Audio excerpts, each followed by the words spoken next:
Hi, welcome to Talking About Success. I'm your host, Jack Canfield. I have two guests I'm going to be opening the show with tonight. First is Vincent James. He's the co-author of the inspirational book, 88 Plus Ways Music Can Change Your Life. Now, Vincent's organization, Keep Music Alive, has also created two international music holidays, Teach Music Week and Kids Music Day. And along with his wife, Joann, he's on a mission to promote how valuable music really is and to get more kids and adults playing music. So keep music alive. Let's start with that. What inspired you to start on this mission of keeping music alive and dedicating your life to creating a whole week to that? Well, I think it really started with just looking out into the horizon and seeing what was happening in a number of areas with music and arts education cuts, in particular in the some of the urban and rural areas. That was one thing that really concerned me. And then a secondary thing is, we have the whole technology shift. We went from people buying records and tapes and CDs and even downloads, and now we have the streaming phenomena where we can listen to any music we want, as much as we want, wherever we want, and we don't have to part with anything of value. So our kids growing up in a world where music doesn't really have any intrinsic value. When they're not trading babysitting money, snow shoveling money, allowance money, it's just free over the air. And to me, that I see them losing the value of music that way. So we kind of wanted to create this organization, Keep Music Alive, as a way of pushing back a little bit and reminding people just how important and valuable music really is. Wow. So what do you guys think why is it so important, listening to music? Why is it so important in our lives?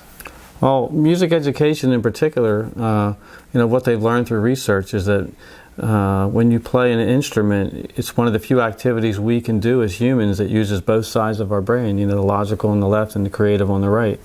And the connections we're making when we're playing an instrument, whether it's the piano or the guitar, we're actually increasing our ability to do other tasks, the math, the English, the science, all the other subjects that the schools are, critically concerned about, and for good reason. And so we're not trying to make professional musicians out of everyone, but we're trying to make better scientists, inventors, doctors, entrepreneurs through the fact that they've had this music and arts education that has given them those connections in their brain that they wouldn't have otherwise. Now, you've created these two holidays. Is one a week and one's a day? Is that how it works? Yes. And yes. Tell me a little about the two of them. What are they, and exactly what do you do during those weeks? What are you expecting people to do to celebrate or to support this movement?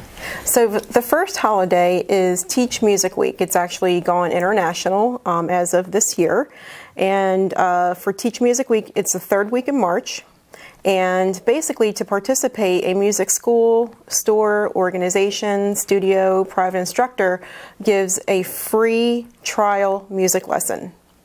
And we've done really well with that. Last year we had over 600 participating locations in just the US and Canada, and we're expecting to exceed that this year globally in about 9 other countries.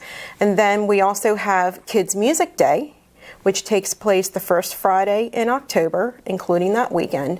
And the same stores and music studios and what have you can participate by holding different types of events like an open house, a community jam, an instrument petting zoo, an instrument donation drive. Wait, an instrument petting zoo? Yeah. What is that?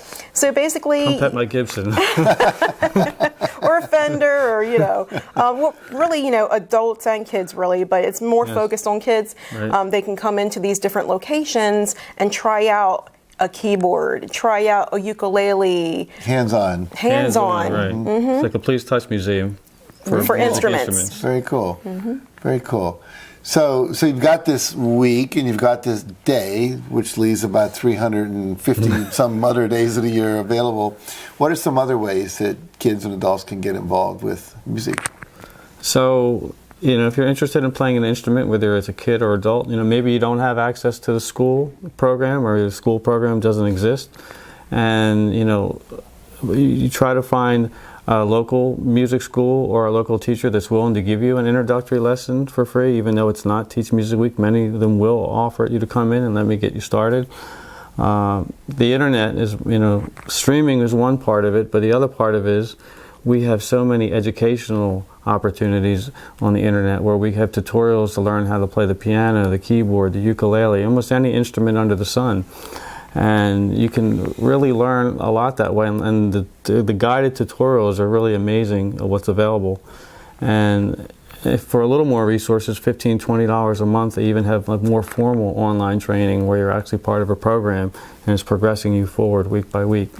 I just discovered that recently. I don't know, I was flipping around watching Vince Gill play guitar, and then there was a little ad on the side, and so I looked at that, and I went over there, and there was at some guitar school, and then I started seeing all these guitar videos, and I started taking my guitar and playing along with them. And I thought, I could do this every night for like 15 or 20 minutes. I could get really better at what I'm doing. Yeah, Right, we could turn off we could turn off the reality shows for a couple nights, right? And You know what? So much more fun. I had an amazing experience when I was married to my first wife about 40 years ago, it must be. But we went up to Northern California, and there was a guy there who was a psychiatrist at a local hospital, and he had bought this barn, and he had like 12 children or something. They actually traveled in a school bus. Wow. But in the middle of the barn was this stove, a big furnace, and it was wood burning, and then all around it was circular. There were instruments on the wall. I mean, saxophones, trombones, trumpets, guitars, drums of all kinds, ukuleles, violins, you name it. Wow. He'd collected all this, probably from used things and stuff. And once every week, Friday night, people would come over and jam. And I used to play the bugle when I was a kid. And Really? I literally, in the Boy Scouts and all that. Right. And so you can kind of play the trombone because you don't have to know all the fingering stuff. Sure, You sure. kind of edge it out. We're playing When the Saints Come Marching In, and we're playing Beatles songs. And the level of community was so amazing. And I only bring that up to say so much more fun than watching a television show. music For is sure. truly meant to be a social activity, a communal activity. And that's the other thing is once you start learning to play songs that you like, a few chords here, a few chords here, go out to a local jam, a local open mic. And you'd be amazed at how supportive those environments are to new musicians, beginner musicians. Right. I mean, you're amongst your crowd. And you play, and you hear other people play, and the feeling you get here is really beyond anything else. Yeah. I went to Africa with a group of people, and just with drums, one of these guys, and they start drumming and it's like we hear that music's the international language. Yes. Yes. But literally, everybody can play, and then all of a sudden the hip-hop guys are coming in, they're beatboxing with it, and then people are starting to sing and jam, and I mean, I am so glad. I learned to play the guitar. I say badly, but I play it. Me too. And I really enjoy it. So I'm really glad. There's a lot of schools that require kids to do something in music, something in sports, and something in academics. That kind of fell away. And often, unfortunately, the first thing to go when there's budget cuts will be art classes, music classes, and some of the sports. Right. But we need that for a well-rounded life. So I'm really glad you guys are out there promoting that, because a lot of people they think, well, I'm not musical, I can't sing, I can't afford an instrument, whatever, and you're helping break down that myth, if you will.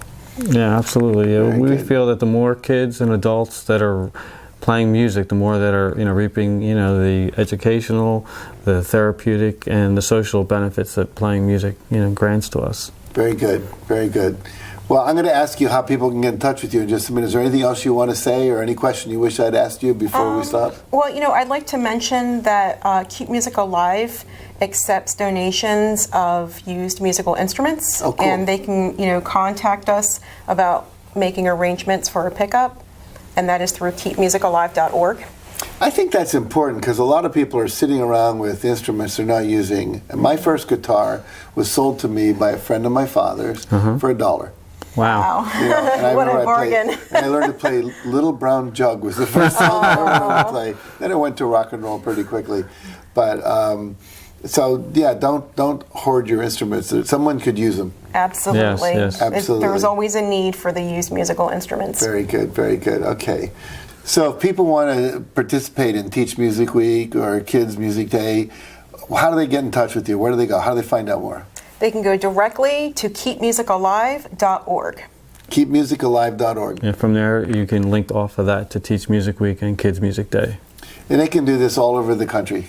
Yes, Oh, yes. Country, Canada, we have 9 other countries participating. And you have things that'll help them do that. Yes. Yes. Very good. Excellent. Well, good for you guys. Thank you so much. Thank So you, there Jack. wasn't the day when the music died. That song was all wrong, right? Right. It may have slowed That's down just a little. something to write about. It may have slowed down a little bit, but we're All right. all keeping it going. Very good. Actually, one of my favorite songs. Well, I'm glad you're keeping the music alive. Thank you. Thank All you. right. Thank you, guys. Appreciate it very much. All right. Thanks so You much. guys stay tuned. We'll be right back after this message.